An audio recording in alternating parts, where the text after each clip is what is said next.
Good afternoon. I'm Jim McKay speaking to you live at this moment from ABC headquarters just outside the Olympic Village in Munich, West Germany.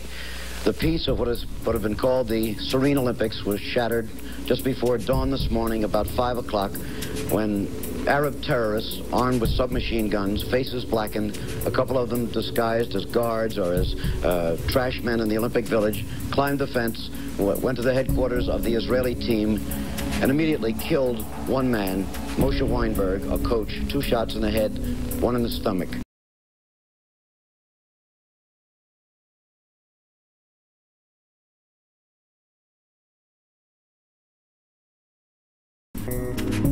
As much of the world watched and listened, McKay drew deep on his repertorial background. I asked Ron, why did you pick me to be the anchor of our coverage on the day of the tragedy in Munich? Because actually my good friend Chris Schenkel was our host of our 3-hour nightly show. But with all due respect to Chris, I just thought that this was going to require the same skills that had made Jim what he was on Wide World of Sports. And you didn't know what might happen, but you knew that it was going to be a dramatic human story with journalistic elements to it. This is building number 31, and we're moving in now on the windows behind which, at this moment, 8 or 9 terrified living human beings are being held prisoner. For a nation that would not know cable television and 24-hour news coverage for more than a decade, McKay became the central voice of the crisis. Hour by hour, minute by minute, the man who'd been best known for colorful offbeat sports related the details of the kidnapping. We are told that there are men with guns beginning to train those guns on the rooms where the 2 heads were sticking out a moment ago of the Arab guerrilla lookouts. I'm not sure these men have guns or cameras.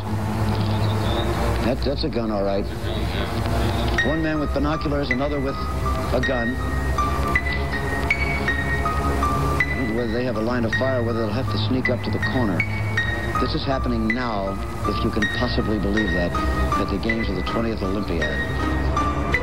The German snipers eventually retreated, and the scene moved to a rarely used airstrip outside Munich. In the early hours of the morning local time, McKay was still on the air when the fateful rescue attempt was launched. The latest word we get from the airport is that, quote, all hell is broken loose out there, that there is still shooting going on, that there's a report of a burning helicopter. I do get emotionally attached to the things that I feel. My problem was not to let much out, but to hold the rest of it back in, because I was supposed to be a professional. And the worst words I ever heard in my ear was when he said, Jim, we've finally gotten clearance to put it on the air. It's really true. When I was a kid, my father used to say, our greatest hopes and our worst fears are seldom realized. Our worst fears have been realized tonight. They've now said that there were 11 hostages. 2 were killed in their rooms yesterday morning. 9 were killed at the airport tonight. They're all gone.